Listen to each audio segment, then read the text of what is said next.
Hey there guys, what's going on and welcome back to the Ultimate RTG. And how are we doing?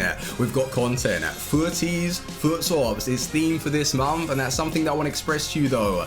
This month, towards the end, we're in August, and do you believe it's going to be worth your time, which is valuable, to work your way up to 14 FUTSWAPS to redeem a Marcus Rashford to be using in August? Do you get my point? I think for FIFA 20, FUTSWAPS itself needs to be revamped. Like, have it released day one, all of the objectives, so it really does reward the player for grinding out the game. I don't think we should have to wait for the weeklies to come around or EA bring out some like SBCs. Well, the SBCs should be there as well. Like, there needs to be a new category that has them available. I think that would benefit us like massively, and it would just make it a little bit more enjoyable and give us a reason to be on the game 24/7. Now with this Rashford, don't get me wrong, he looks outstanding. 6'1", 4-star, weak foot, 5-star skills. His heading accuracy as well has been upgraded. The strength, the stamina, everything about the card looks really nice. And I'd love to get my hands on him, but I just know it's not going to be worthwhile. And it's upsetting because a lot of these cards just won't be available in packs. Even a Davison Sanchez, 94 rated. His regular version on the game is pretty OP. Medium to high work rate, 6'2". Is he going to outperform Rafael Varane and Virgil van Dijk though? I don't think so. But I still, if he was available on the game through the market or through packs, I would, without a doubt, drop one of those players to test out Sanchez. That's why I'm a little upset. Like, I really appreciate that EA have brought out like a FUTTIES themed FUTSWAPS lineup, but I just miss out on so many. And it just doesn't really reward you for grinding for 14 because the game's dead in August. Thomas Meunier though, this man, I love the FUT birthday version.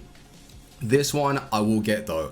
And I want to try him over Goretzka just to see if he can outperform. Like, he's got the height, he's got the 4-star weak foot, the stamina, the defending. He looks awesome, even as a right back even, but I don't think he'd outperform Danny Da Costa. Then you got Jerome Boateng, and if you're interested in that German team or a Bundesliga side, he's one of the better centre backs to go for. He hasn't really felt that good though on FIFA 19. I think his days are a little over. Like FIFA 17, that Alaba, Neuer, and obviously himself, that like trio was really overpowered on the game, and it was just used and abused.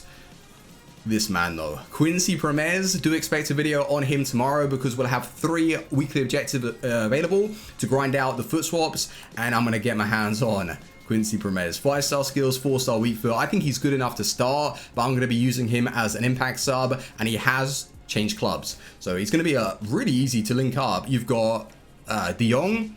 You had Van der Beek SBC. Like, if you guys are wanting to build like a Dutch theme team or an Eredivisie side, get your hands on this Promes. I think a lot of people are going to get him. And even Vass isn't so bad. With 3 FUTSWAPS, and you get skills, you got just a solid centre mid. For a 4-1-2-1-2 or a 4-3-1-2, he's going to be ideal. And another SBC that came out was Flashback David Luiz. I called it though.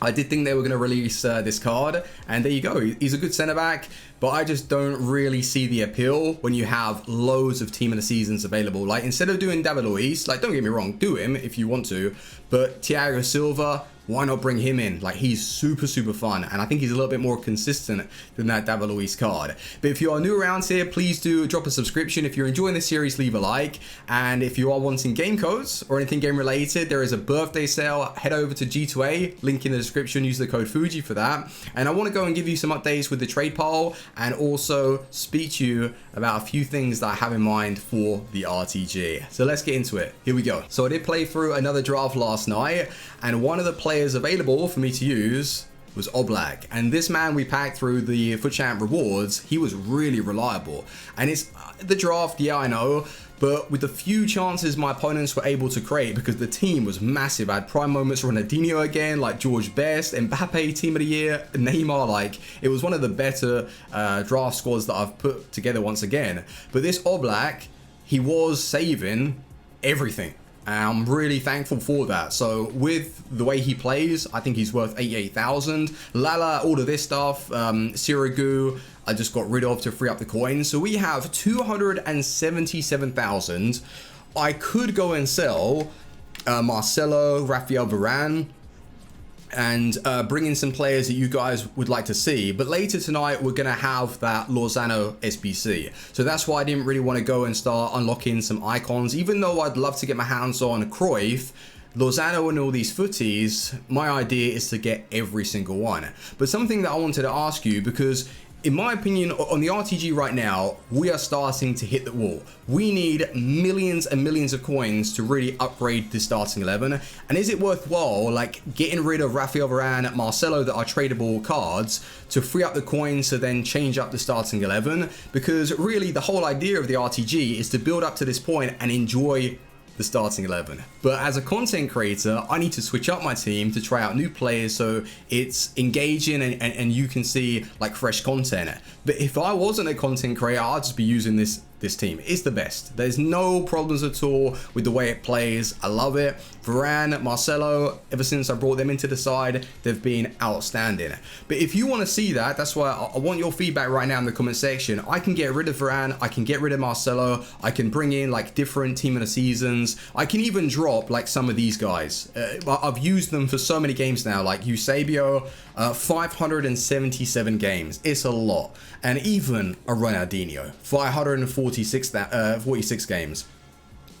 The thing is though, my worry is that if I do switch up the side and bring in like fun cards, I'm going to be facing stuff like this in the weekend league. So please be aware that my weekend league results might dip a little bit because it's difficult. I can barely like compete with this against like the mega teams and just the really good players that are left on the game. But if that's something that you'd rather see in the next episode, I'll sell Varane, I'll sell Marcelo, I'll build a fun squad around the FUTTIES Lozano and go from there. So please drop it in the comment section. But for today's video, we're gonna use this team because I love it. And then with Mendy, I might bring on, well no, what I will do, I will bring him on as an impact sub for Goretzka in the second half. I just want to see how he performs as our midfielder because he's got all of the stats to tick the boxes, even the playmaking and stuff, the defending. He might be better than Goretzka in the midfield. And as for the chem style, I don't think it's going to make too much of a difference. Like Sentinel, should we just max him out? I don't know if chem styles apply when you bring players off the bench though. But yeah, look at that. It adds to the marking and stuff. Right. Let's do it, boys. Let's get into some FUT Champs gameplay and see who's left on the game. So here we go. Mega team versus not so much of a mega team, but he's still got Ronaldo in there. He's got some dangerous players. I think I am on form, but I've been using the 4-3-2-1 a lot. Like those are the two drafts that I've played, and I don't know what it is about that formation in the drafts, but I turn up. It's just so fast, and maybe it just is suited for the draft gameplay. But then I come into the weekend league, and I don't know if it plays that well. Well, do you know what? I could just use it. But then everyone... No. I think the reason why it works in the draft is because no one has the option just to continue to pick the 4-2-3-1 and sit back and soak up the pressure. Sometimes they're taken out of their comfort zone, and then they've got to use these attacking formations, and that's why the 4-3-2-1 being so direct is OP. Does that make sense? Yeah, I think it does. Finish. Oh, hold on. Oh, lovely pass. Now, like this guy, if I was using 4-3-2-1, I'd just keep overturning possession because of how deep he is. Need to get that early goal. Otherwise, he's just going to continue to sit back. We've got a corner. Come on. I'm still like... Oh, I'm having to grind out the game. You can't just chill. You got to grind this game out. Oh, no. Last weekend, Mbappe just did not want to stop hitting the post. Yes, Mbappe. Love that. Hazard, that ball. I'm onside. I'm offside. Out wide. Little bit slow. Mbappe's there. Spin him. Lovely play. Oh, the way Eusebio took that near post OP. The way Eusebio took that ball, it created the chance. Some of these passes though in touches, you know the deal, but Hazard, well, welcome back. So we've only got the one goal in this game, and he's taken off part the bus to some constant pressure, press after possession loss, something like that. So he's trying to take the game to me. What I'm going to do though is bring on Mendy. I want to see how he performs instead of Goretzka. Mendy is there. He's got the skills. That's one thing he has over Goretzka, but I don't want to like start doing them too much. Because the reason why it works with Goretzka is I keep it simple. And I know that what I can and can't do. Mendy though, breaking out the play. Already. Go on, Mendy. Little through ball. Oh. Oh. That reverse pass from Mendy. He wasn't ready. Is Ballack really going to take this? No, he switched it to Firmino. He wants to play it short. It's obvious. Or is he going to play it down the line? Yes, he's going to play it down the line. Eusebio, he knows. Oh, hang on a minute. I came off of him. Oh, I kicked it against his leg. He's trying these El Tornado scoop out crosses.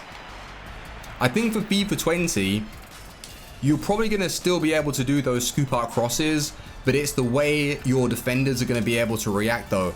I think EA are going to make it like really overpowered for the defensive team to be able to just position themselves.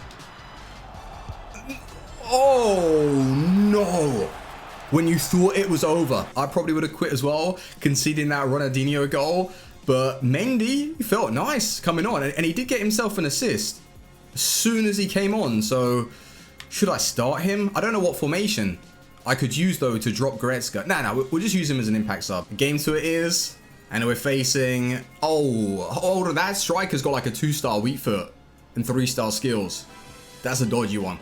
We've got past the kickoff, boys. Fantastic. Dino, oh, he feels fast in this game. He feels really, really fast. Get him on the ball then. Just the way he's moving right now. He's unreal. Oh, I was going to score that. First time little cheeky shot with Hazard. That was going in. Mbappe. Mine. No. Oh, Dino is the best performing player right now. Unlucky Hazard. That was a little bit rushed. Dino is on another level. He feels super smooth. Mbappe. Oh, right, here you go. He's going to score a banger.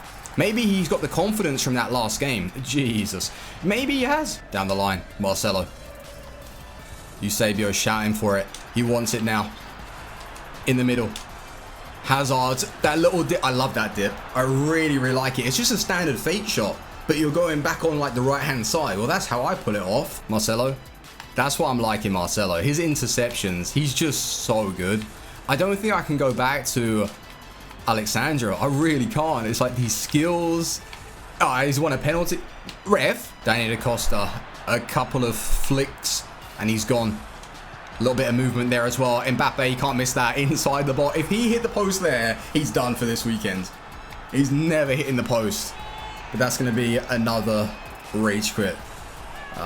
See, like this team is perfect for me.